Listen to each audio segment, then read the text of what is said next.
على سمعهم وعلى أبصارهم غشاوة ولهم عذاب عظيم. ومن الناس من يقول آمنا بالله وباليوم الآخر وما هم بمؤمنين يخادعون الله والذين آمنوا وما يخدعون إلا أنفسهم وما يشعرون. في قلوبهم مرض فزادهم الله مرضا ولهم عذاب أليم بما كانوا يكذبون.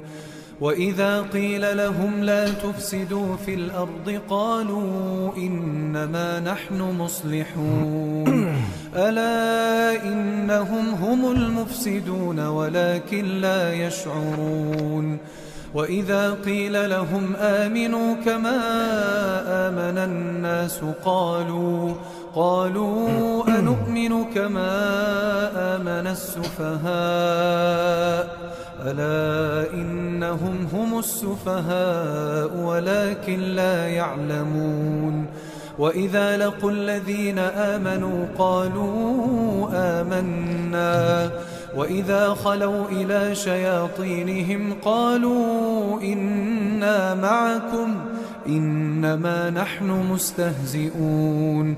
الله يستهزئ بهم ويمدهم في طغيانهم يعمهون.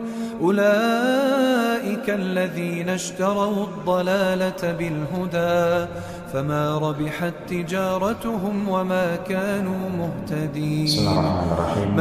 السلام عليكم ورحمة الله وبركاته.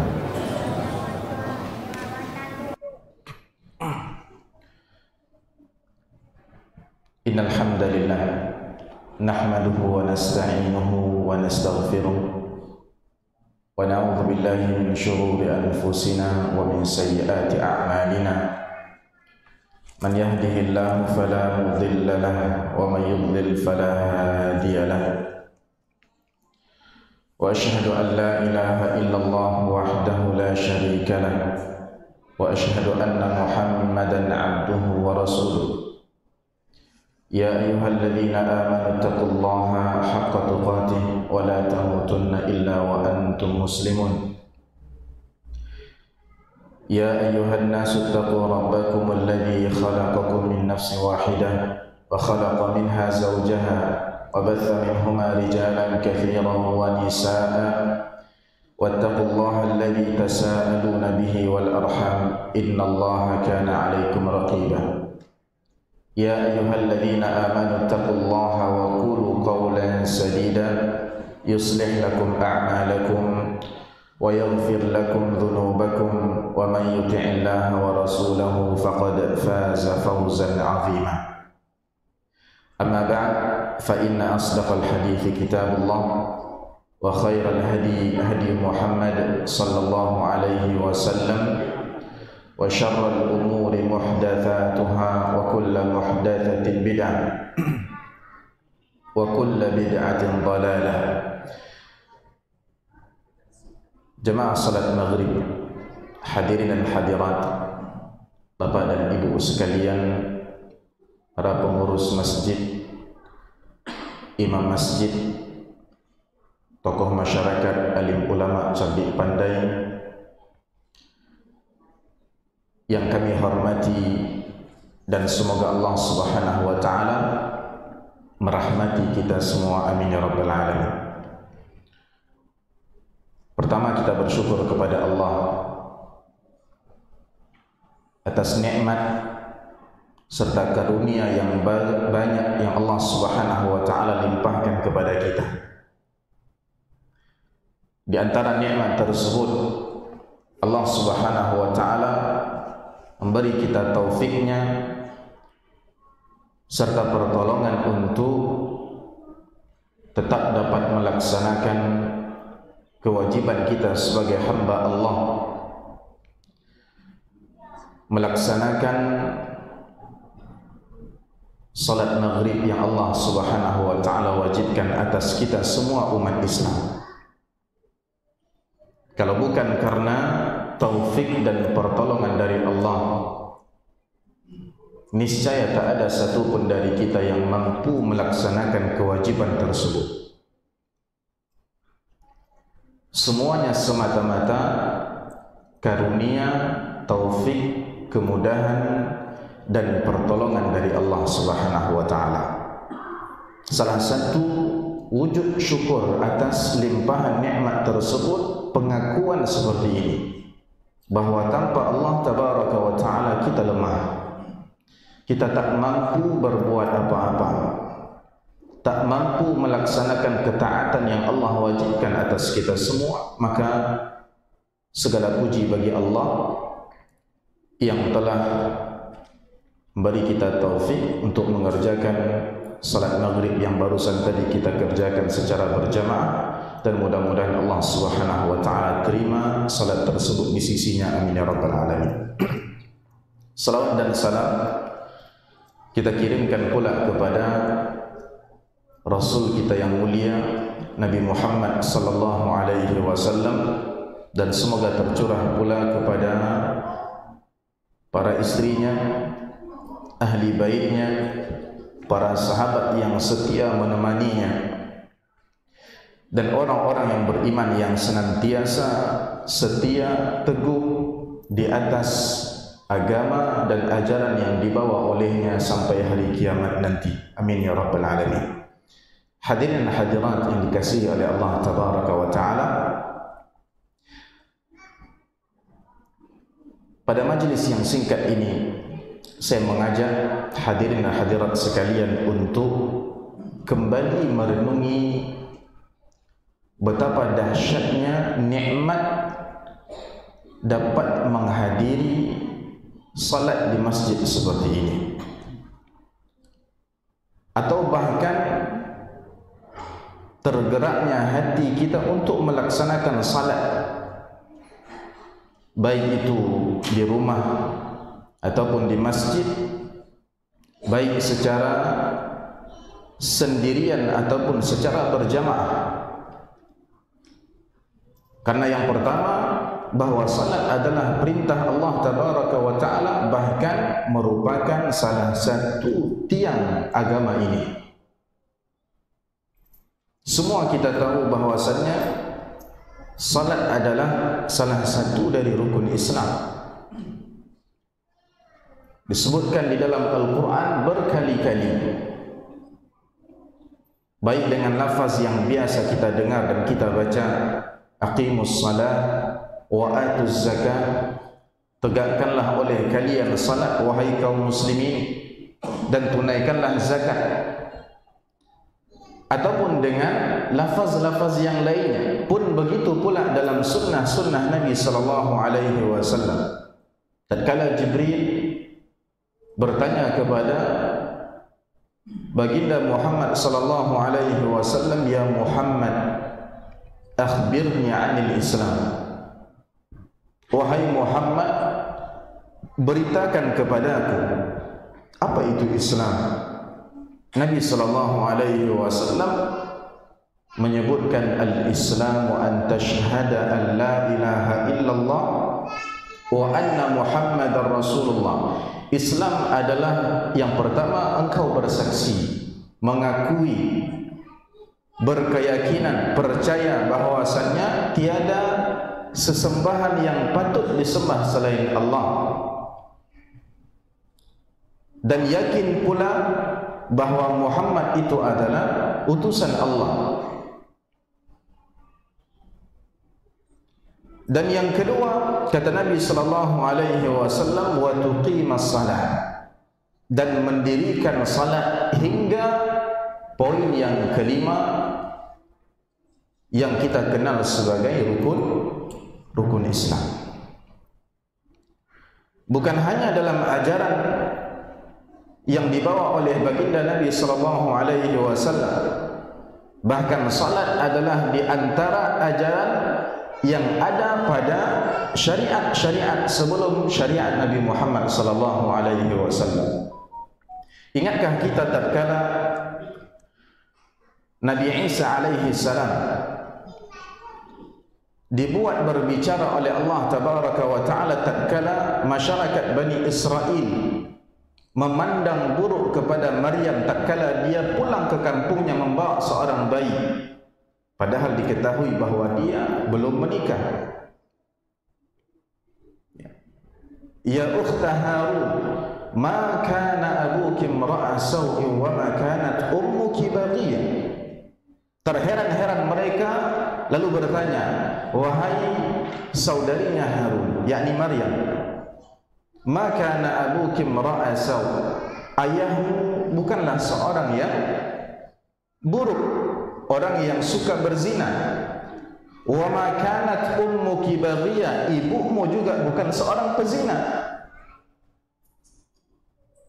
Ayat ini hadirin hadirat kata para ulama mengisyaratkan bahawa seorang pezina amalan tersebut akan terwariskan kepada anaknya, sehingga masyarakat bertanya, kok bisa? Ayah kamu bukan seperti ini, ibu kamu bukan seperti ini, nah kamu begini. Pemahaman sebaliknya bagaimana?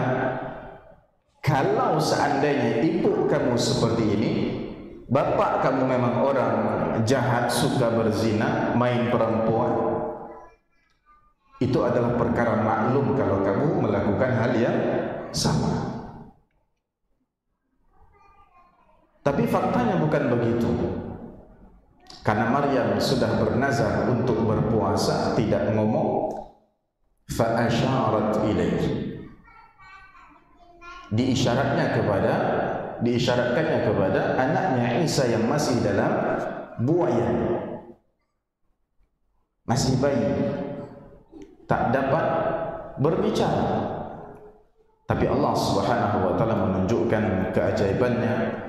Qala inni abdullahi ataniyal kitaba wa ja'alani nabiyya wa ja'alani mubarakan aynama kuntu wa awsani bis salah waz zakati ma dumtu hayya. Apa kata Isa bin Maryam alaihi wassalam? Inni abdullah, sesungguhnya aku adalah hambanya Allah. Ataniyal kitaba, diberikannya kepadaku Alkitab, yakni Injil. Wa ja'alani nabiyya, dijadikannya pula aku seorang nabi. Wa ja'alani mubarakan aynama kuntu, aku diberkati dimanapun aku berada. Wa awsani bis salati waz zakati ma dumtu hayya, dan diperintahkannya kepadaku untuk menegakkan salat, menunaikan zakat selama aku hidup. Ini menunjukkan bahawa salat juga merupakan syariat Nabi Isa, Bani Israel. Meskipun kita tak tahu bagaimana tata cara salat mereka. Di masa yang sama juga, masanya Yahya alaihi salam, Yahya bin Zakaria, seorang nabi, anak dari seorang nabi alaihi wassalam, yang mana Yahya ini hidup juga pada zaman Isa dan merupakan sepupu dari Isa, namun wafat terlebih dahulu sebelum Nabi Isa diangkat oleh Allah Tabaraka wa Ta'ala. Dalam sebuah hadis yang diriwayatkan oleh Imam Tirmizi dalam kitab Sunannya, dari Imam Ahmad dalam kitab Musnadnya, hadis ini adalah hadis yang sahih. Nabi sallallahu alaihi wasallam berkisah bahwasannya innallaha amara Yahya bi khamsi kalimat, sesungguhnya Allah memerintahkan Yahya dengan 5 kalimat, 5 pesan, 5 wasiat. An ya'mala bihinna wa ya'mura bani Israil an ya'malu bihinna, supaya supaya Yahya mengamalkan 5 pesan dari Allah ini dan menyuruh Bani Israel supaya mengamalkannya juga. Di antara pesan tersebut kata Yahya, innallaha amarakum bis-salat, sesungguhnya Allah Subhanahu wa Ta'ala memerintahkan kalian untuk salat. Dan permisalannya, kata Yahya, Allah Subhanahu wa ta'ala menghadapkan wajahnya ke wajah hambanya tatkala dia menegakkan salatnya, malam yaltafit, selagi dia tidak menolehkan pandangannya di dalam salatnya. Ini membuktikan bahwasannya salat adalah salah satu syariat yang sangat besar. Bahkan di dalam Islam, sebagaimana yang dipegang oleh sebahagian ulama, bahwa tidak ada amalan yang seorang muslim dikafirkan karena meninggalkannya kecuali salat.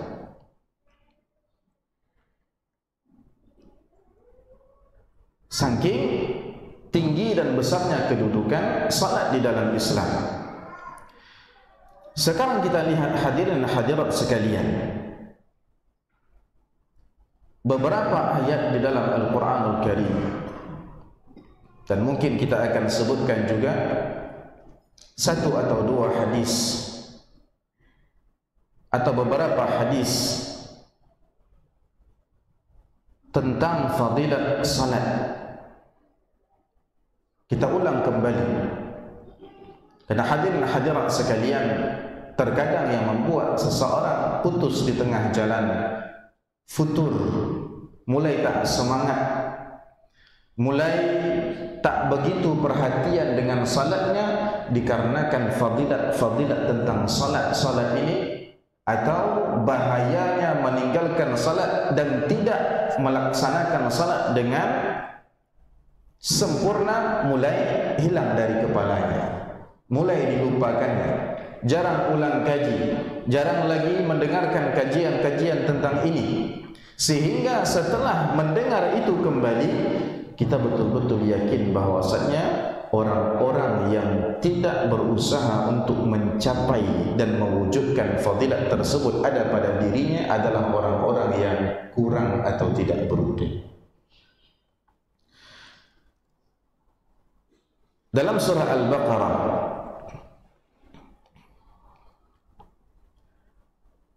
ayat yang ke-1 sampai yang ke-5,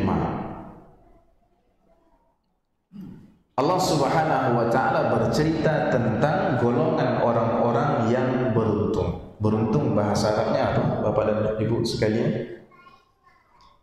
Orang-orang yang beruntung bahasa Arabnya adalah al-muflihun. Pernah dengar kalimat ini dalam Al-Quran? Atau mungkin al-muflihin, atau mungkin aflaha, ya. Pada awal surah Al-Baqarah itu Allah Subhanahu wa ta'ala menyebutkan tentang golongan orang-orang yang beruntung. Siapakah mereka? Kata Allah Subhanahu wa ta'ala, alladzina yu'minuna bil ghaibi wa yuqimuna as-salata mimma razaqnahum yunfiqun. Di antara sifat orang-orang beruntung tersebut, Allah Subhanahu wa ta'ala sebutkan adalah mereka yang akidahnya sahih. Ya, dari mana itu? Dari firman Allah, alladzina yu'minuna bil ghaib, yang beriman dengan yang gaib-gaib. Allah adalah gaib, malaikat adalah gaib, kitab-kitab Allah gaib atau tidak? Bagi kita adalah gaib kecuali Al-Quranul Karim. Para nabi dan rasul gaib atau tidak? Bagi kita semua para nabi dan rasul adalah gaib, dalam artian dia sesuatu yang terjadi jauh di belakang kita, Bapak dan Ibu sekalian, tak kita saksikan pada hari ini di depan mata kita, ya. Jadi gaib itu ada gaibul madi, gaib yang telah berlalu, ada gaibul mustaqbal, ada gaib yang akan datang, ada gaibul hadir, gaib tapi dia ada pada masa ini, seperti para malaikat, jin, atau sesuatu yang ada pada zaman kita jauh dari kita. Yang kedua adalah wa yuqimuna salata. orang-orang yang menegakkan, mendirikan salat. Ada dua sifat penting sini. Kemudian setelahnya adalah orang-orang yang menginfakkan sebagian yang Allah rezekikan kepada dirinya. Para ulama mengatakan penting diperhatikan dua sifat yang pertama ini supaya kita beruntung. Alladzina yu'minuna bil ghaibi, ini menunjukkan sihhatul mu'taqad. Akidah seseorang itu harus sahih, harus benar supaya dia beruntung. Yang kedua adalah iqamatus salat, senantiasa mendirikan salat. Akidahnya tidak sahih, tak benar, tercampur dengan kesyirikan kecil ataupun yang besar, maka orang yang seperti ini kurang beruntung. Akidahnya benar tetapi salatnya kurang benar, yang seperti ini juga tidak beruntung. Tapi hadirin dan hadirat sekalian, jarang sekali atau bahkan mungkin tak ada orang-orang yang benar akidahnya tetapi salatnya tak benar. Maknanya adalah seharusnya akidah yang benar membuat seseorang melaksanakan dan mendirikan salat dengan benar, akhlaknya pun benar, perangainya baik. Jangan mengaku akidah kita benar tetapi akhlak tercela. Tidak mungkin. Yang membuat akhlak tercela itu adalah akidah yang rusak, akidah yang tak benar. Coba lihat surah Al-Ma'un. Kenapa orang-orang yang disebutkan dalam surah Al-Ma'un sifatnya tercela? Yadu'ul yatim, menghardi anak yatim, wala yahuddu ala ta'amil miskin, tidak mau memotivasi orang untuk memberi makan kepada orang miskin. Fawailul lil musallin alladzina hum an salatihim sahun, melalaikan salatnya. Alladzina hum yura'un, riak kalau salat ataupun beramal saleh yang lainnya. Wa yamna'unal ma'un, barang yang biasa secara uruf dan adat itu biasa saling pinjam meminjam, dia tidak mau meminjamnya. Pinjam cangkul tetangga, nak mau dikasih, tidak ada, nak ada cangkul dulu tadi. Ya, pinjam apa lagi, parang, ya, alun bali lain. Padahal dia tidak mengenal si peminjam sebagai orang yang perusak, orang yang baik padahal. Ya. Kenapa mereka punya sifat-sifat tercela seperti itu? Jawabannya di pangkal surah. Akidahnya rusak. Kata Allah, ara'aita alladhi yukadzibu biddin, tahukah kamu orang yang mendustakan apa? Hari pembalasan. Tak begitu percaya dengan adanya hisab, adanya jaza.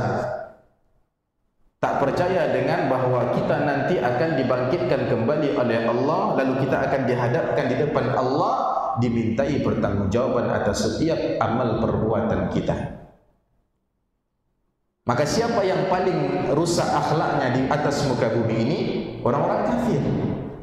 Semakin dia kufur apalagi tentang iman kepada hari akhir, maka semakin dia tak peduli dengan akhlak dan perangainya. Akidah yang rusak akan melahirkan akhlak yang rusak. Dan sebaliknya, seharusnya akidah yang benar, maka benar pula lah seluruh amal perbuatannya. Coba lihat pula hadirin hadirat sekalian yang dirahmati oleh Allah, surah Luqman awal-awal juga ayat 1 sampai 5 pun menceritakan tentang golongan orang-orang muflihun ini. Kata Allah Subhanahu wa taala, Alif Lam Mim, tilka ayatul kitabil hakim, hudaw wa rahmatan lil muhsinin, alladzina yuqimuna as-salata wa yu'tuna az-zakata wa hum bil akhirati hum yuqinun. Tiga sifat disebutkan di sini. Yang pertama, lagi-lagi orang-orang yang menegakkan salat. kemudian menunaikan zakat. Yang ketiga tentang kesahihan akidah lagi. Wa hum bil akhirati hum yuqinun, mereka yakin benar dengan hari akhir. Iman kepada hari akhir ini sangat penting. Oleh sebab itu dari dulu para rasul, mulai dari Rasul Nuh alaihi salam sampai Rasul Muhammad, yang paling banyak diseru oleh para nabi dan rasul itu ada 3 dari 6 rukun iman itu. Yang pertama, iman kepada Allah, mengajak manusia kepada tauhid. Yang kedua, iman kepada para rasul yang menyeru mereka itu sendiri. Dan yang ketiga adalah iman kepada hari akhir.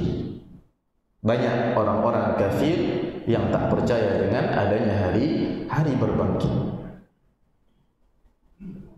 Kemudian setelah menyebutkan sifat itu, kata Allah dalam surah Luqman tadi, ulaika ala hudan mir rabbihim wa ulaika humul muflihun. Mereka itu adalah orang-orang yang berada di atas petunjuk, di atas kebenaran, di atas jalan yang lurus, dan merekalah orang-orang yang beruntung.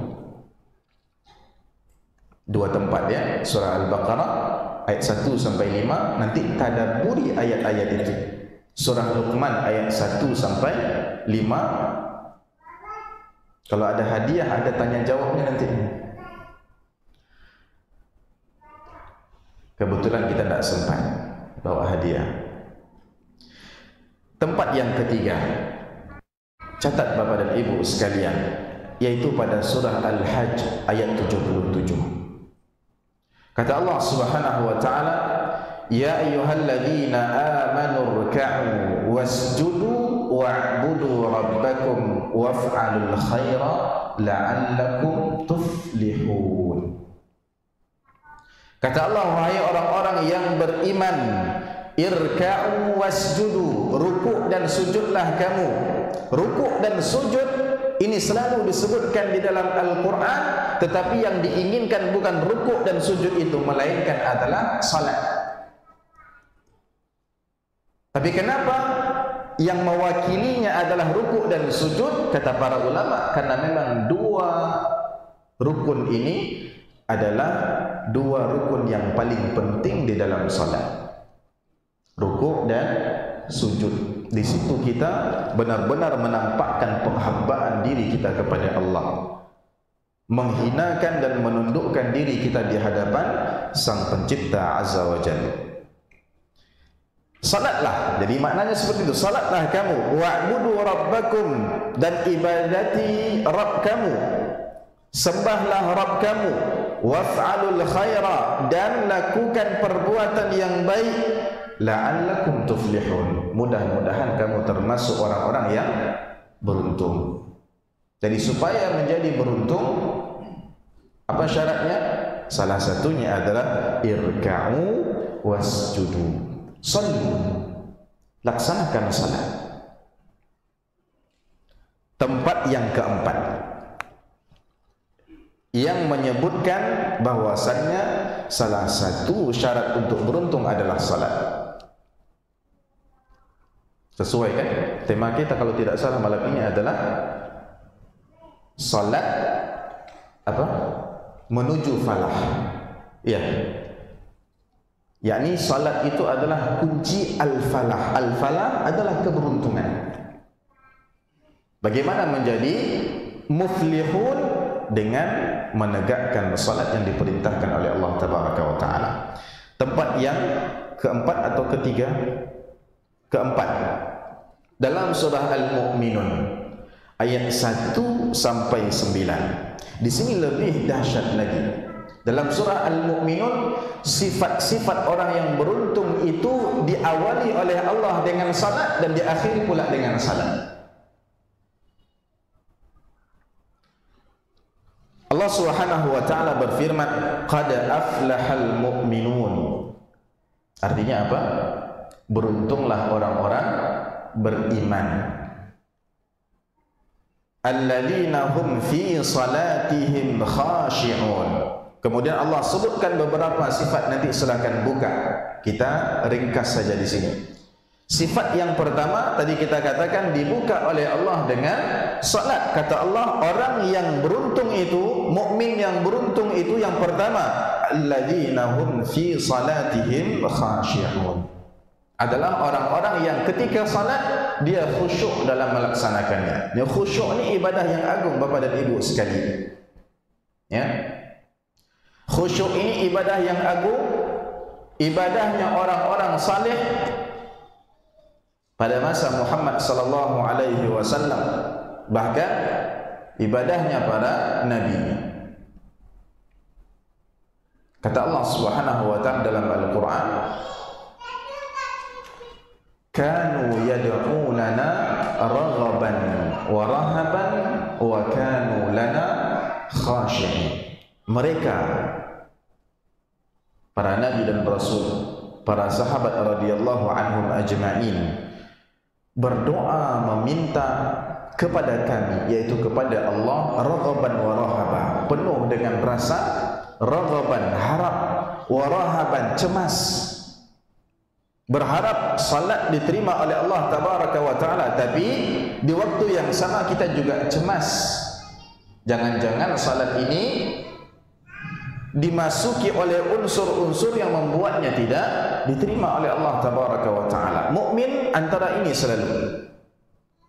Bahasa lainnya adalah raja dan khauf, raghbah dan rahbah, harap dan cemas.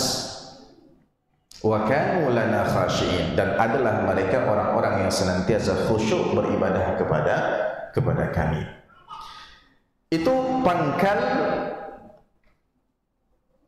sifat tadi dalam surah Al-Mu'minun. Akhir sifat yang disebutkan oleh Allah masih lagi tentang orang-orang yang salat. Apa kata Allah? Ada yang hafal surah Al-Mu'minun? Masih tentang salat. Apa bahasa sifatnya di situ? Walladzina hum ala salawatihim yuhafizun. Sifat yang lainnya adalah orang-orang yang senantiasa menjaga salatnya. Dan pas sekali dengan surah Al-Ma'un yang tadi kita singgung. Kalau di sini Allah Subhanahu wa taala menyebutkan bahwasannya syarat beruntung adalah menjaga salat, maka melalaikan salat itu adalah kunci kecelakaan. Kata Allah, fawailul lil musallin. Orang yang salat pun terkadang celaka. Alladzina hum an salatihim sahun. Orang-orang yang terhadap salatnya dia lalai. Lalai di sini kata para ulama antara dua. Satu antara dua. Kalau tidak, yang pertama adalah meninggalkan salatnya, atau salat tapi setelah waktunya keluar.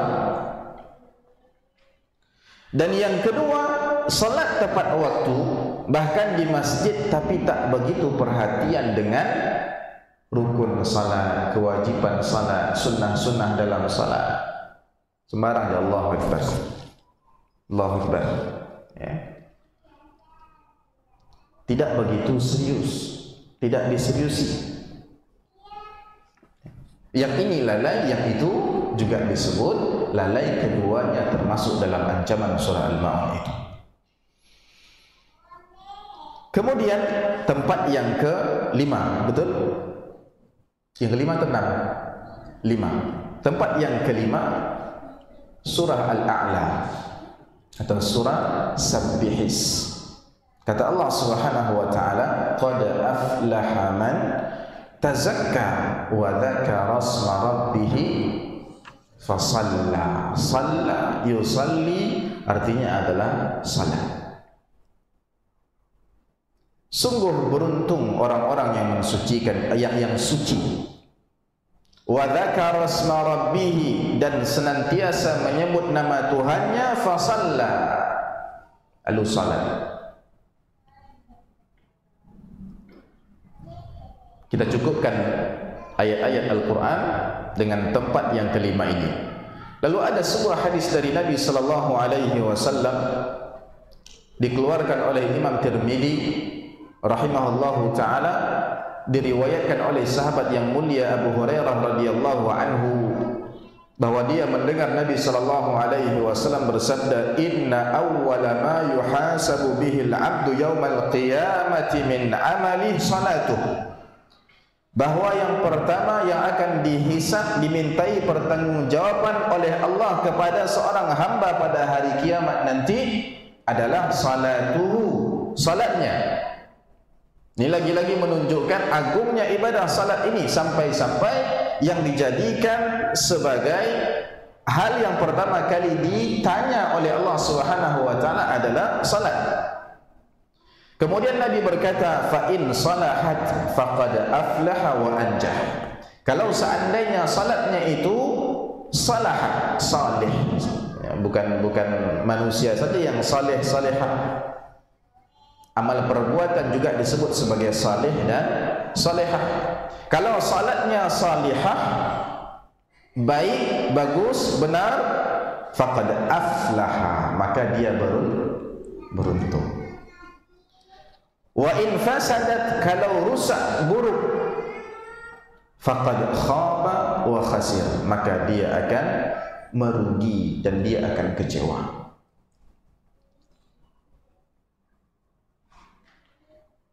Hadirin hadirat yang dirahmati oleh Allah tabaraka wa taala, setelah mendengar ayat-ayat dalam kitab Allah tabaraka wa taala tadi dan hadis-hadis dari Nabi kita tercinta Muhammad sallallahu alaihi wasallam, dari sini tahulah kita bahwa salat itu adalah kunci keberuntungan.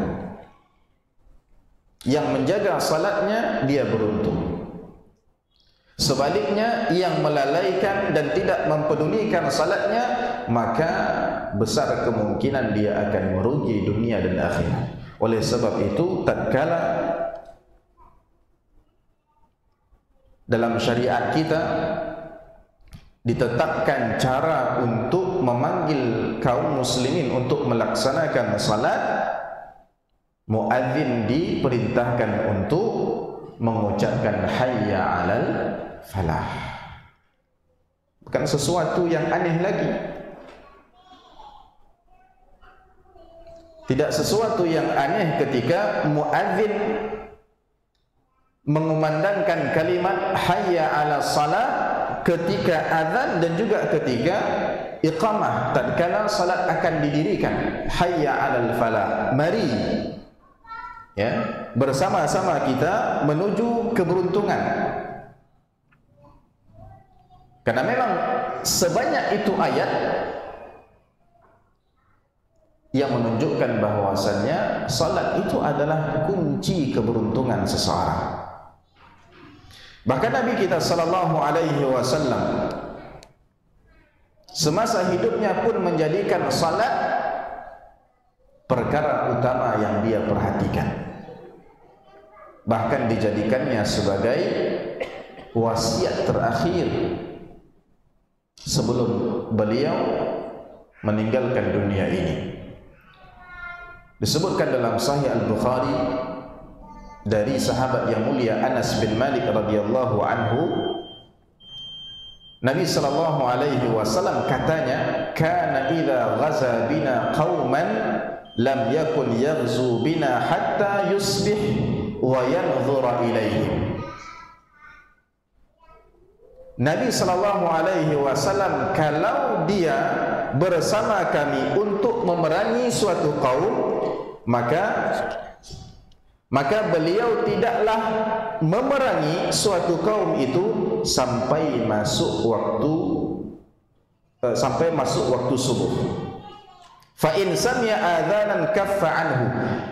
Kalau seandainya Nabi sudah mendengar azan subuh, beliau berhenti dan memerintahkan para sahabat untuk berhenti, tahan dulu. Wa illam yasma' adzanan aghara alaihi. Tapi kalau masih juga belum mendengar azan subuh, maka beliau tetap mengepung dan menyerbu markas musuh-musuhnya. Kita dengarkan azan Isya dan kita salat Isya terlebih dahulu. Setelah salat Isya insyaallah kita akan sambung kajian ini sedikit lagi biidznillah taala. Qul qauli hadza wa sallallahu ala nabiyyina Muhammad wa ala alihi wa sahbihi wa baraka wa sallam.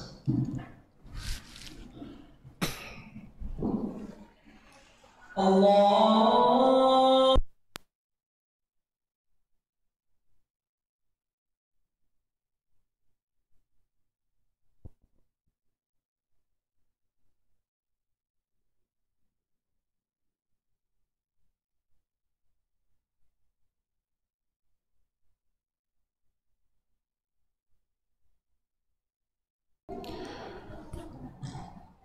Assalamualaikum warahmatullahi wabarakatuh.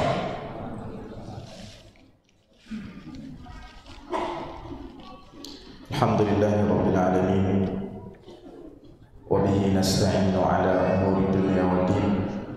Wassalatu wassalamu ala asyrafil anbiya'i wal mursalin nabiyyina wa rasulina wa habibina Muhammadin wa ala alihi wa ashabihi wa man sara ala nahjihi ila yaumiddin, amma ba'd.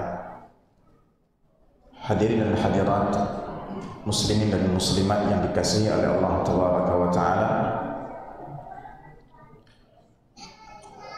telah kita dengarkan sama-sama tadi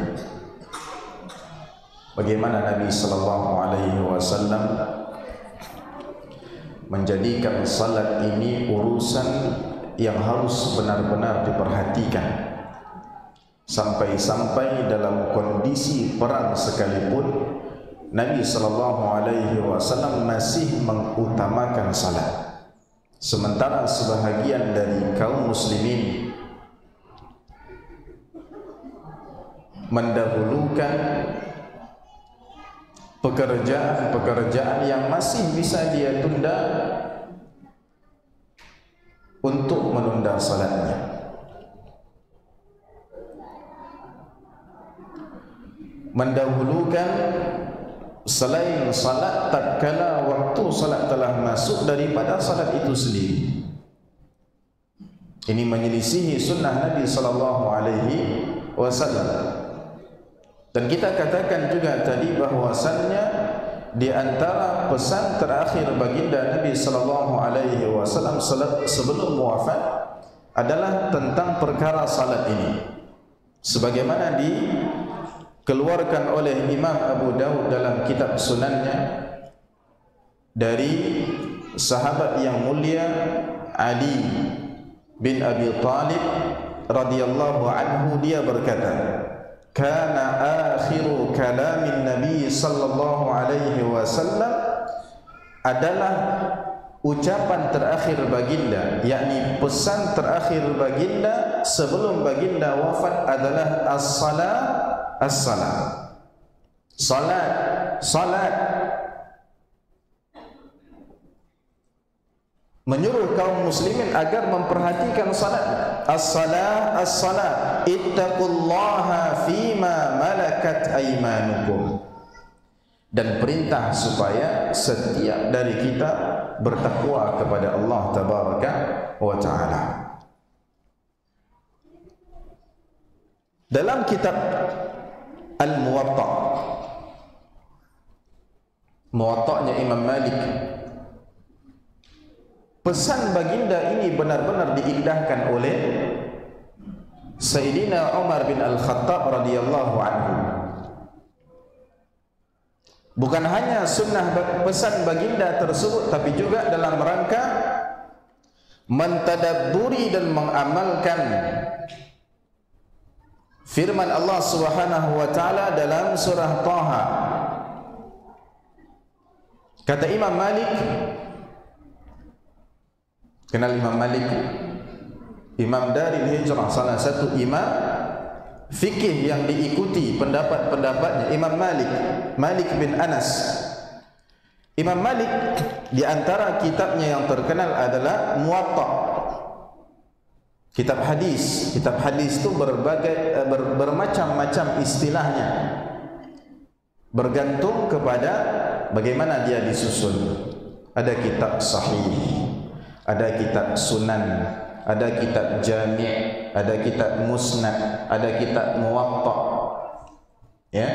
Nah, Imam Malik menulis Muwatta. Dan kalau disebut Muwatta, itu yang paling terkenal adalah Muwatta'nya Imam Malik. Dalam kitab Muwatta'nya, dia meriwayatkan dari Zaid bin Aslam dari bapaknya bahwa Umar bin Al-Khattab radhiyallahu anhu kana yusalli minal laili ma syaa Allah. Dia kalau salat malam, salat sejumlah rakaat yang Allah tentukan atau kehendaki untuk dia lakukan. Yakni menunjukkan bahwasannya dia menegakkan salat malam begitu lama atau rakaatnya banyak. Bukan sekedar 2 rakaat. Masya Allah, seberapa pun yang dikehendaki oleh Allah. Mungkin terkadang hampir-hampir masuk solat subuh. Hatta idza kana min akhiril laili, sampai ketika akhir malam telah tiba, ya, beliau salat malam. Sampailah masuk waktu akhir malam, ayqadha ahlahu. Apa yang dilakukan oleh Umar bin Al-Khattab, dia bangunkan ahlunnya, dia bangunkan keluarganya, bapa dan ibu sekalian. Karena setelah kita tahu tadi bahwasannya salat ini adalah salah satu jalan menuju al-falah, menuju keberuntungan, betapa ruginya kalau keberuntungan itu hanya kita capai untuk diri kita. Bukankah Nabi bersabda, la yu'minu ahadukum hatta yuhibba li akhihi ma yuhibbu li nafsihi. Tak sempurna iman seseorang di antara kamu sampai dia mencintai untuk saudaranya apa yang dia cintai untuk dirinya sendiri. Ini bukan saudara lagi, anak darah daging, istri, atau mungkin orang tua. Tak mungkin keberuntungan itu kita tidak inginkan bagi mereka.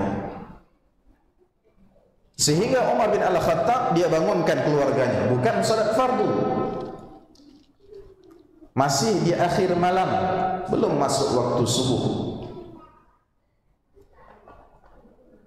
Tapi boleh juga atau boleh jadi Umar bin Al-Khattab membangunkan keluarganya supaya bersiap-siap untuk melaksanakan salat subuh supaya tidak terlambat. Di banyak masjid di saat ini itu kalau kita baru bangun pas azan, Bapak dan Ibu sekalian, sekalipun rumah kita bisa ditempuh dengan berjalan kaki, kadang sampai di masjid itu imam sudah Allahu Akbar mulai salat, atau bahkan mungkin sudah mau habis 1 rakaat. Ayqadha ahlahu, dia bangunkan keluarganya lis salah, untuk salat. Yaqulu lahum, apa kata Umar bin Al-Khattab ketika membangunkan mereka? As-salah, as-salah, sebagaimana pesan Nabi tadi, salat, salat. Ketok pintu keluarga kita, pintu rumah, pintu kamar anak-anak kita, adik kita, kakak kita, orang tua kita, atau siapapun yang tinggal bersama kita. As-salah, as-salah. Kemudian dia baca firman Allah dalam surah Thaha ayat 132.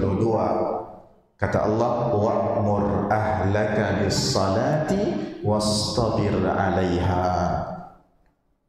Suruhlah keluarga kamu untuk salat. Ini perintah Allah, perintah Allah yang menyuruh kita untuk menyuruh keluarga salat. Ya.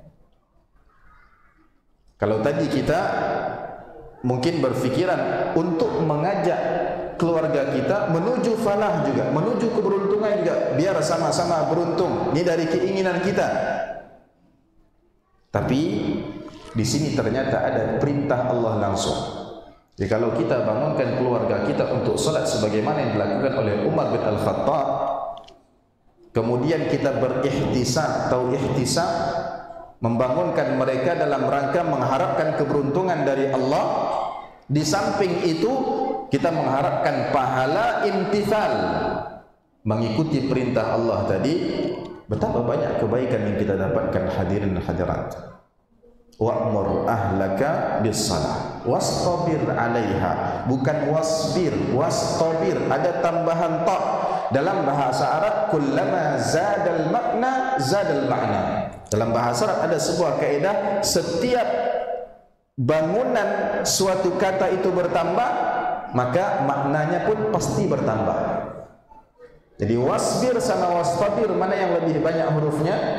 Wastabir maknanya adalah kesabaran untuk menyuruh keluarga salat itu harus melebihi kesabaran biasa. Karena memang agak sulit, berat. Jangankan menyuruh keluarga, untuk menyuruh diri sendiri pun kadang sulit. Senantiasa mendapatkan takbiratul ihram. Bagaimana supaya tepat waktu salatnya, itu kadang bersabar atas itu perlu kesabaran. Kesabaran untuk melakukan ketaatan itu pun memerlukan kesabaran. Nah, Umar bin Al-Khattab telah mentaati atau mengikuti perintah Allah Subhanahu wa taala dalam surah Thaha tadi. Bukan hanya Umar bin Al-Khattab. Coba perhatikan apa yang disebut oleh Allah Subhanahu wa taala tentang Nabiullah Ismail alaihi salam. Tatkala Allah menyebutkan sifat-sifat terpuji Nabiullah Ismail alaihi salam, di antara sifat terpuji yang Allah sebutkan tentangnya adalah bahwa Ismail itu suka nyuruh keluarganya untuk salat, mengingatkan keluarganya untuk salat. Lihat firman Allah dalam surah Maryam. Sebelum surah Thaha ada surah Maryam ayat 55, kata Allah tentang Ismail alaihi salam, wa kana ya'muru ahlahu bis-salah. Kalau tadi bentuknya perintah dari Allah, wa'mur ahlaka bis-salah, suruh keluarga kamu salat. Ini tentang Ismail, bahwa di antara sifat Ismail kana ya'muru ahlahu bis-salah. Dia adalah seseorang yang menyuruh keluarganya salat. Ya, menyuruh keluarganya salat, waz zakati, dan zakat, wa kana inda rabbih mardiya, hingga akhirnya dia di sisi Allah Subhanahu wa taala adalah seorang nabi mardi, yang diridai oleh Allah tabaraka wa taala. Jadi ingin mendapatkan ridha Allah, selain mendapatkan keberuntungan yang kita bicarakan tadi, salah satu sebab yang harus kita tempuh adalah memperhatikan salat, menjaga salat, dan mentarbiyah serta menyuruh keluarga kita, anak dan istri, untuk ikut melaksanakan dan menegakkan salat sebagaimana yang kita buat. Hadirin dan hadirat yang dirahmati oleh Allah tabaraka wa taala, penting bagi kita untuk tidak memperhatikan diri sendiri. Perhatikan keluarga. Ini adalah sesuatu yang sudah ada contohnya dari para nabi, para rasul, orang-orang saleh dari dulu. Kita sudah lihat bagaimana Umar, kita sudah lihat bagaimana Nabiullah Ismail alaihi salam. Contoh yang lain juga ada dari bapaknya Ismail. Siapa? Ibrahim alaihi salam. Silakan nanti cek. Nabi Ibrahim, beliau tidak pernah, di antara doa yang banyak disebutkan dari doa-doa para nabi dalam Al-Quran adalah doanya Nabi Ibrahim. Dan Nabi Ibrahim di dalam doanya tidaklah meminta maqam yang mahmud, kedudukan yang tinggi lagi terpuji di sisi Allah untuk dirinya, kecuali dia akan ikutkan di dalam doa tersebut anak keturunan. Silahkan cek semua doa Nabi Ibrahim dalam Al-Quran. Ketika dia minta sesuatu, kedudukan tinggi di sisi Allah tabaraka wa taala untuk dirinya sendiri, setelah itu dia akan ikuti dengan anak keturunannya. Dia sebutkan beberapa. Ketika Nabi Ibrahim berdoa supaya Allah menjauhkan dirinya dari kesyirikan, kata Ibrahim, waj'alni wa baniya, jauhkan aku ya Allah. Terus siapa lagi yang disebutkan oleh Ibrahim? Baniya, dan anak-anak saya, an-na'budal asnam, menjadi orang-orang yang menyembah berhala. Ketika meminta supaya dia menjadi orang-orang yang senantiasa menegakkan salat, apa kata Ibrahim? Rabbi ja'alni muqimas salati. Berhenti di situ? Tidak. Ya Allah, jadikan aku termasuk orang yang muqimas salat, senantiasa menegakkan salat, wa min dzurriyyati, begitu pula zuriat saya, anak keturunan saya. Memperhatikan keluarga ini adalah matlabun syar'i, tuntutan syariat.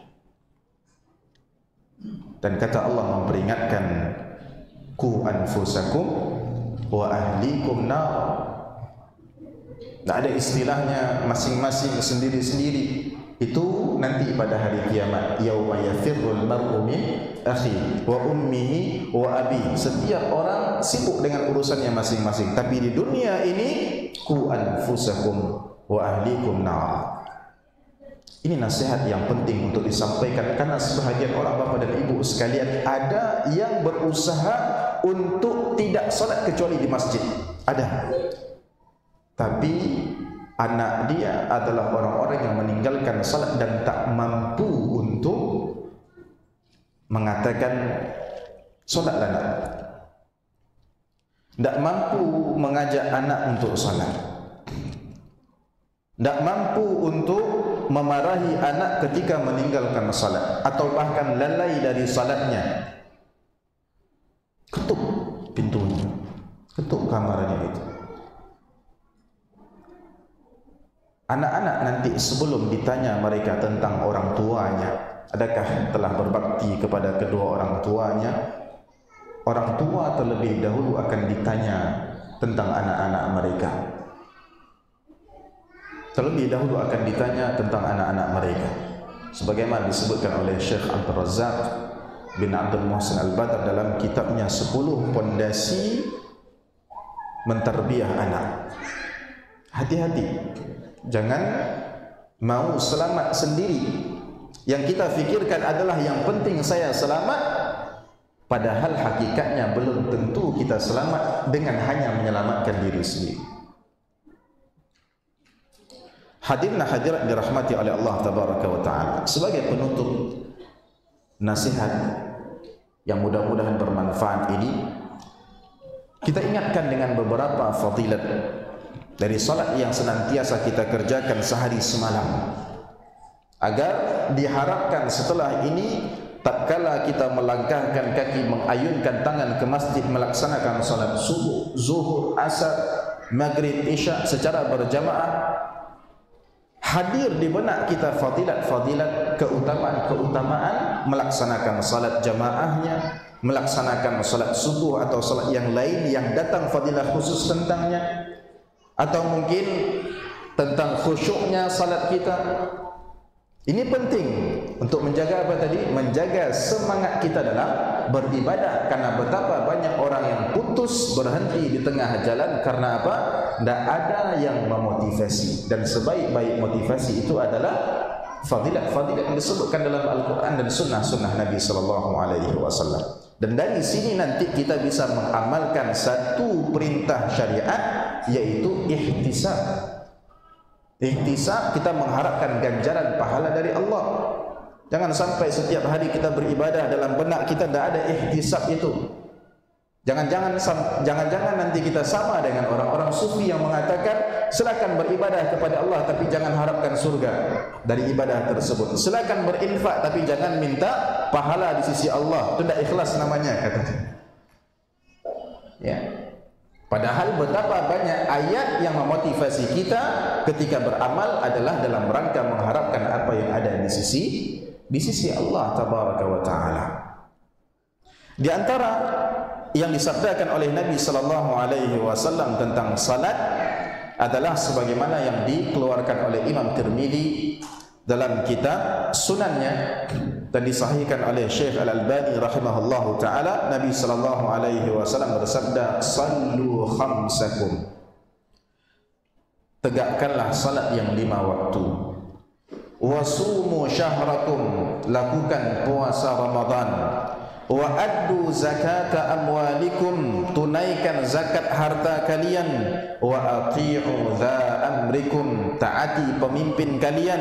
Tadkhulu jannata rabbikum, niscaya kalian akan memasuki surga Rabb kalian. Apa fadilat dari salat di sini?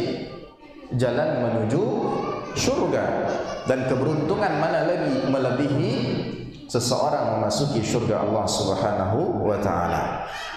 Hadis yang lainnya dikeluarkan oleh Imam Al-Bukhari tentang salat subuh dan salat asar. Apa fadilat khusus tentang salat subuh dan salat asar? Juga lagi-lagi kata Nabi sallallahu alaihi wasallam, "Man shallal bardaini dakhala al-jannah." Barang siapa yang salat bardain, salat subuh dan salat asar, maka dia masuk surga.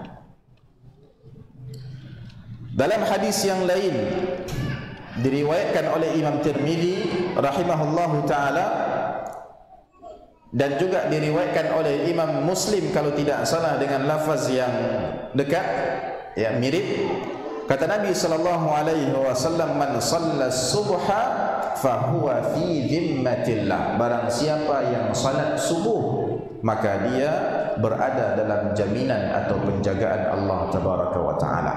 Melangkahkan kaki di sejuknya angin cuaca pada pagi hari itu ke masjid, Bapak dan Ibu sekalian, hadirkan di kepala kita, ya Allah, saya mau meminta, berharap apa yang Engkau janjikan tentang keutamaan salat subuh ini. Itu namanya dalam agama kita apa? Ihtisab. Ya, sebagaimana kata Nabi juga tentang qiyam Ramadan, tarawih. Ya, apa pahala tarawih? Diampuni dosa-dosanya yang telah lalu. Syaratnya apa? Syaratnya adalah qama ramadhana, yang pertama imanan, yang kedua ihtisaban. Bukan sekedar meyakini sunnahnya salat tarawih itu, bukan sekedar meyakini bahwasanya salat tarawih itu adalah syariat Islam, tapi juga ihtisaban. Kita mengharapkan ganjarannya dari Allah Subhanahu wa taala. Bagaimana kita mengharapkan ganjarannya yang ganjarannya saja kita jahili, kita tidak tahu, kita lupa. Akhirnya yang kita ingat dan hadir di benak kita setiap mau ke masjid apa? Hanya mungkin fadilat salat tepat waktu, salat berjamaah. Kalau berkumpul niat 5, 10, semakin banyak, maka semakin banyak pula pahala yang kita dapatkan dari Allah Subhanahu wa taala. Hadis yang lain dalam Sahih Muslim tentang salat Isya secara berjamaah. Kata Nabi sallallahu alaihi wasallam, "Man shallal isya'a fi jamaah." Barang siapa salat Isya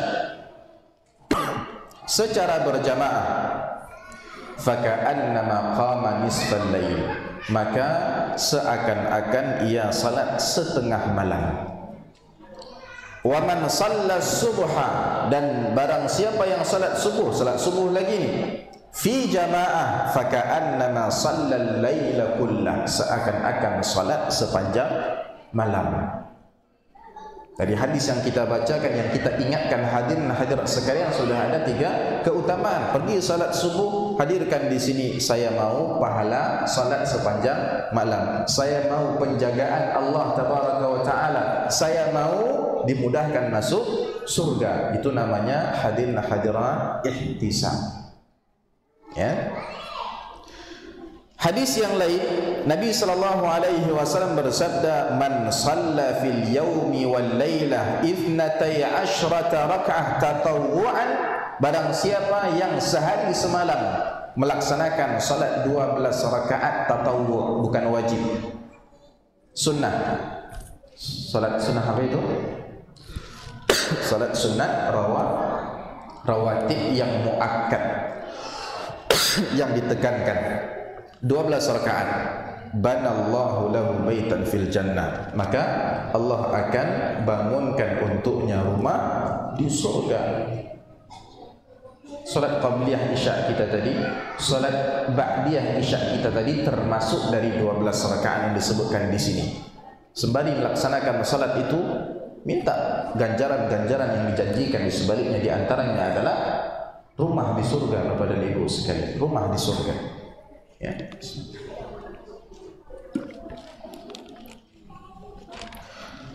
Kemudian dalam Sahih Muslim, Nabi sallallahu alaihi wasallam juga bersabda, as-salawatul khams, salat yang 5 waktu yang wajib.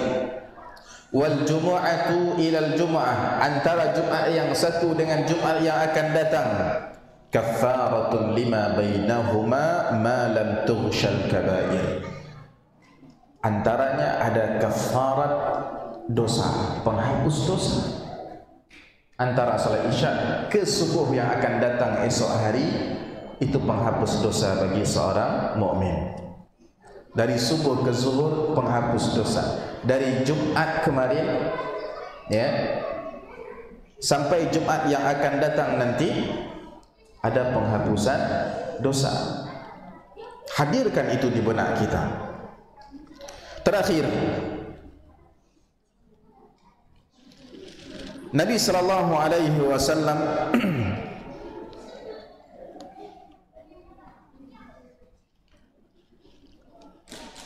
dalam Sahih Al-Bukhari bersabda, man taraka salatal asri faqad habita amaluhu. Barang siapa yang meninggalkan salat asar, amalnya dihapuskan oleh Allah tabaraka wa taala. Ini salah satu, bukan fadilat ini, tapi ini adalah ancaman. Pun mengenal ancaman-ancaman dari meninggalkan suatu kebaikan itu juga perlu. Bukankah tadi kita sudah katakan seorang muslim hendaknya senantiasa berada di antara raghbah dan rahbah, penuh harap. Bagaimana kita berharap? Dengan fadilat-fadilat tadi. Dan antara rahbah, cemas, rasa cemas. Bagaimana kecemasan kita? Cemas kita manakala kita meninggalkan salat asar, manakala kita meninggalkan salat subuh, atau salat subuh tapi jam 7, atau salat zuhur tapi ketika asar akan masuk. Cemas kita, karena Allah telah mengancam orang-orang yang melalaikan salatnya. Dan tentang salat berjamaah pun ada fadilat tersendiri. Kata Nabi sallallahu alaihi wasallam dalam Sahih Muslim, salatul jamaah afdalu min salatil fardhi bi 27 darajah. Salat berjamaah itu lebih utama daripada salat sendirian. Lebih utama berapa banyak? Lebih utama 27 derajat. Maka dengan fadilat yang banyak seperti ini, kebaikan yang banyak pada salat seperti ini, maka tak aneh Bapak dan Ibu sekalian, tak kala Allah Subhanahu wa taala mensyariatkan sebuah panggilan untuk salat, di antara lafaz panggilan itu adalah hayya 'alal falah. Karena barang siapa yang memperhatikan salatnya, maka dia akan beruntung. Selama ini boleh jadi kita tak begitu memperhatikan salat, sehingga salat yang kata Nabi as-salatu nur, salat itu adalah cahaya, tak nampak cahayanya dalam kehidupan kita. Yang kata Nabi ketika berkata kepada Bilal, ya Bilal arihna bisalah, wahai Bilal istirahatkan kami dengan salat, buat kami murtah, nyaman dengan salat. Nabi mencari rahah, kenyamanan, istirahat ya dengan salat. Tapi sebahagian kita malah dengan salat itu agak terganggu, menambah capek, atau mungkin membuang masa, atau menyibukkan kita dari kesibukan yang sudah banyak dan lain sebagainya.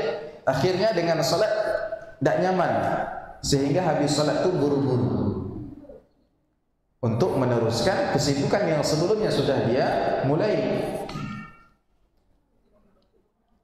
Karena tidak memperhatikan salatlah kita tidak bisa mencapai apa yang telah dicapai oleh Nabi tatkala dia berkata, wa ju'ilat qurratu aini fi shalah, bahwasannya salat telah dijadikan bagiku sebagai penyejuk hati. Semua itu nak nampak bagi orang-orang yang tidak memahami hakikat betapa beruntungnya orang-orang yang menjaga salat. Tapi tidak sekedar mengerjakan salat Bapak dan Ibu sekalian.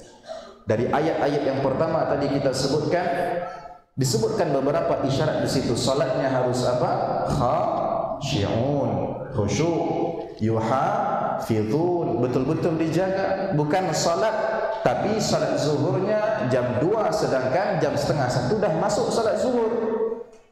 Tanpa ada uzur dia tunda-tunda. Ini tak benar, masuk ke dalam ancaman fawailul lil musallin tadi.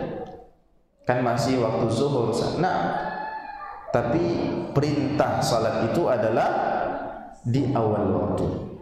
Pada asalnya segala perintah dalam syariat dikerjakan dengan segera. Al-aslu dalam kaedah usul fikih dikatakan al-aslu fil amri 'alal fawr. Pada asalnya mentaati perintah itu adalah fauran, langsung. Kecuali ada uzur. Mudah-mudahan Allah Subhanahu wa taala mengistiqamahkan kita dan menjadikan kita termasuk orang-orang yang senantiasa mendirikan salat dengan benar, berjamaah, ya, dan termasuk orang-orang yang perhatian kepada keluarganya sehingga menjadi orang-orang yang beruntung sebagaimana yang dijelaskan oleh Allah Subhanahu wa taala dalam ayat-ayat Al-Qur'an tadi atau Nabi-Nya sallallahu alaihi wasallam dalam hadis-hadis yang telah kita bacakan tadi. Mudah-mudahan yang singkat ini bermanfaat bagi kita semua. Kita sudahi atau ada banyak pertanyaan yang dipendam? Baik, silakan.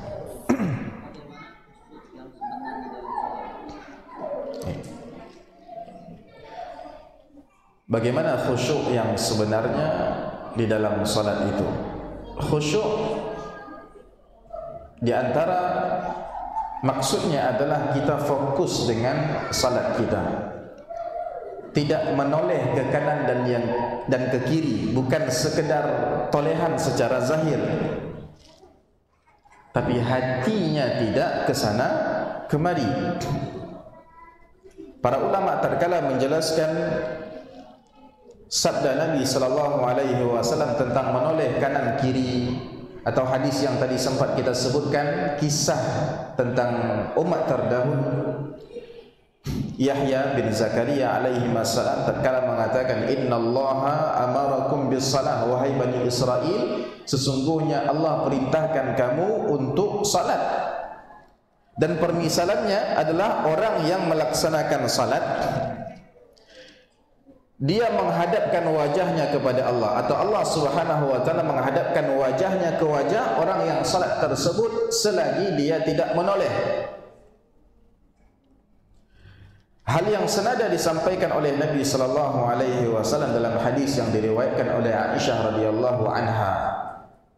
Aisyah pernah bertanya kepada Nabi tentang menoleh dalam salat. Apa kata Nabi sallallahu alaihi wasallam? Huwa ikhtilasun yakhtalisuhu syaitan min salati ahadikum. Bahwasannya menoleh itu adalah curian, copetan syaitan, di mana dia mencopet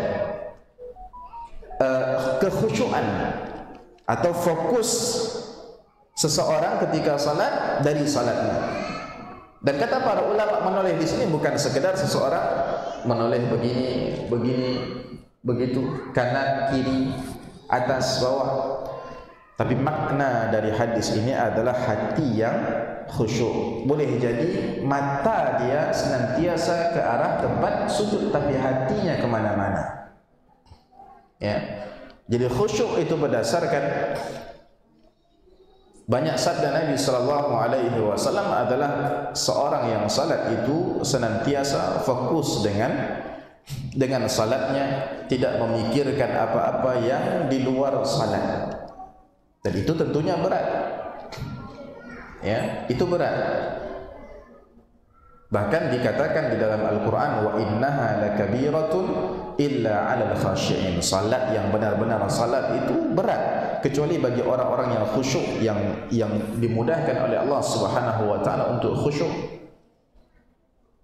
Ya. Bahkan mungkin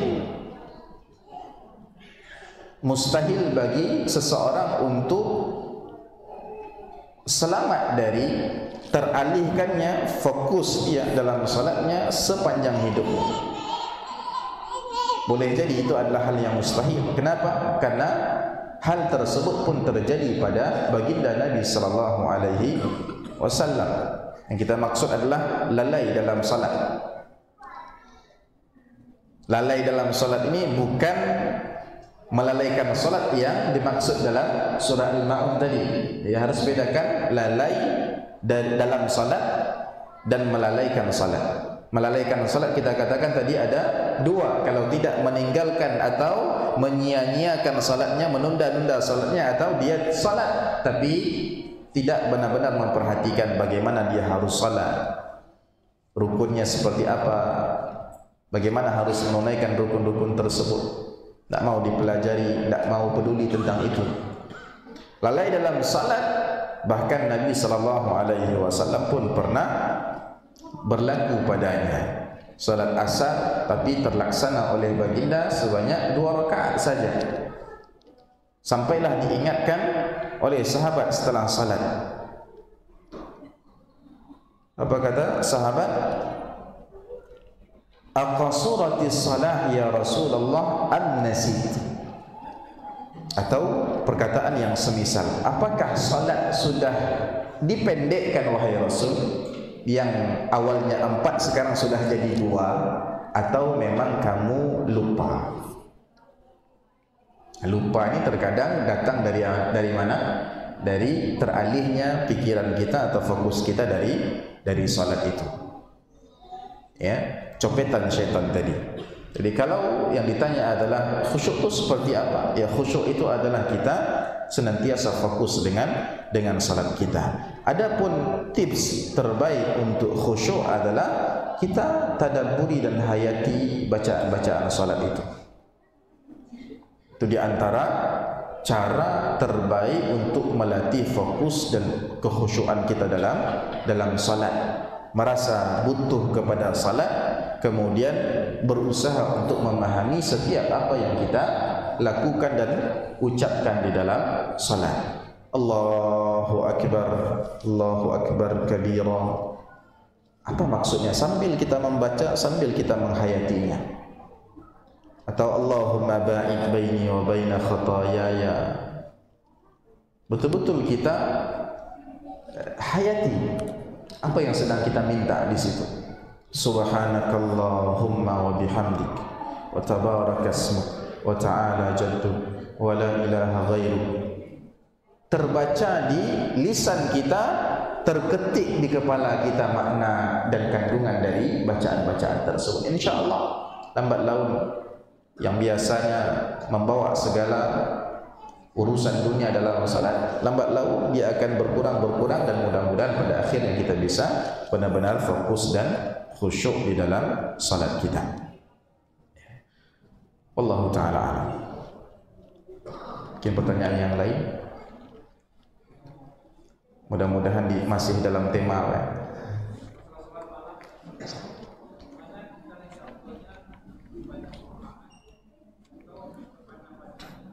Bagaimana?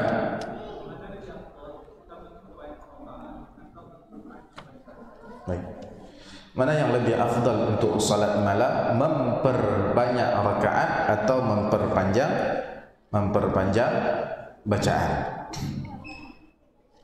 Syekh Al-Utsaimin hafizahullah taala, salah seorang ulama Madinah, tatkala menjelaskan tentang salat tarawih, dan salat tarawih adalah salat malam. Ya, salat tarawih pada hakikatnya dia adalah salat malam. Jadi kita samakan dengan salat tarawih. Tentang salat tarawih ini ada 3 cara yang dilakukan oleh orang-orang. Cara yang pertama beliau istilahkan dengan cara Nabawi kalau saya tidak salah. Cara yang kedua, beliau istilahkan dengan cara salafi, orang-orang terdahulu selain Nabi sallallahu alaihi wasallam. Cara yang ketiga, beliau istilahkan dengan khalafi, cara orang belakangan. Ada tiga cara. Cara yang pertama, cara Nabi sallallahu alaihi wasallam adalah taqlilu ar-raka'at wa takthiru al-qira'at. Menyedikitkan rakaat dan memanjangkan bacaan. Itu cara siapa? Cara Nabi. Oleh sebab itu yang dinukil dari Nabi, salat malamnya apa? 11 rakaat, atau 13 rakaat. Ya, bermacam-macam, tapi masih belasan. Ya, masih belasan. Tapi bacaan yang 11 rakaat itu panjang. Bahkan sebahagian sahabat, sebagaimana diriwayatkan dari mereka, pernah mengeluh sampai-sampai kami khawatir udah mau imsak, tak sempat sahur. Bayangkan dari ba'da isya salat tarawih sampai sahur, mungkin berapa jam itu? 3 jam, 4 jam. Kalau di Arab sana biasanya Ramadan itu musim panas. Musim panas itu malamnya lebih pendek dibandingkan siangnya. Kita biasanya salat tarawih kalau di Mesir selesai jam 11, nanti jam 3 sudah subuh. Ya, pendek. Atau jam 4. Ya. Nah, ini cara yang pertama, cara Nabi.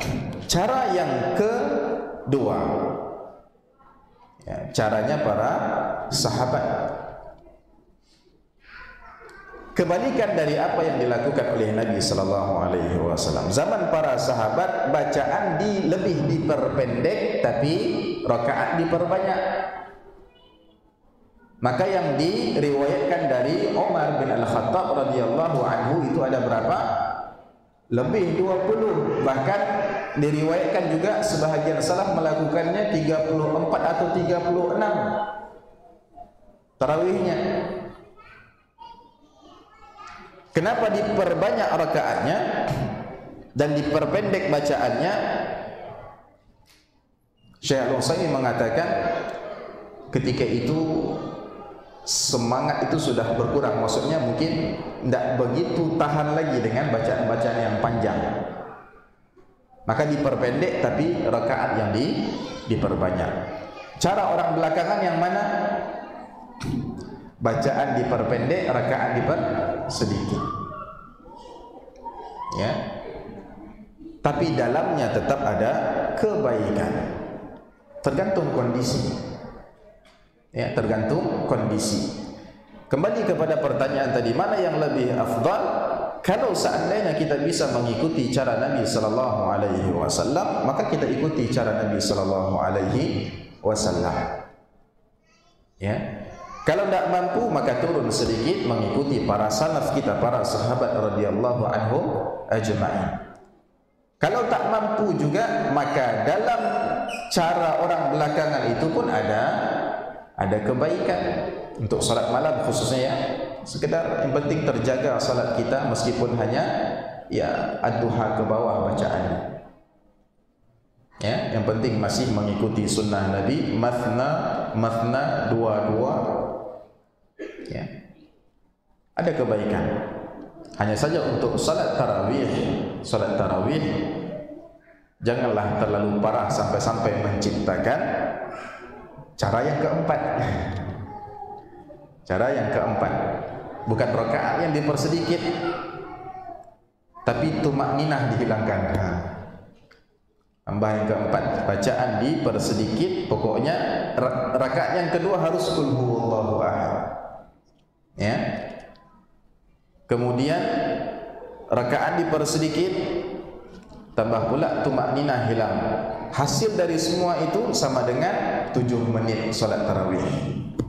Ya, 10 menit salat tarawih. ini menyelisihi sunnah Nabi sallallahu alaihi wasallam.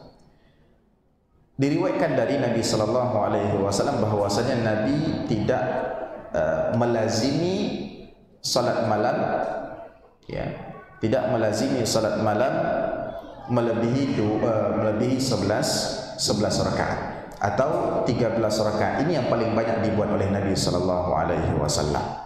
Jadi kalau mau mengikuti Nabi sallallahu alaihi wasallam, buat yang 11 atau 13, kemudian bacaan agak diperpanjang. Ya. Pada manapun yang kita pilih ada kebaikan insyaallah taala mengikut kondisi kita. Ya. Ada lagi?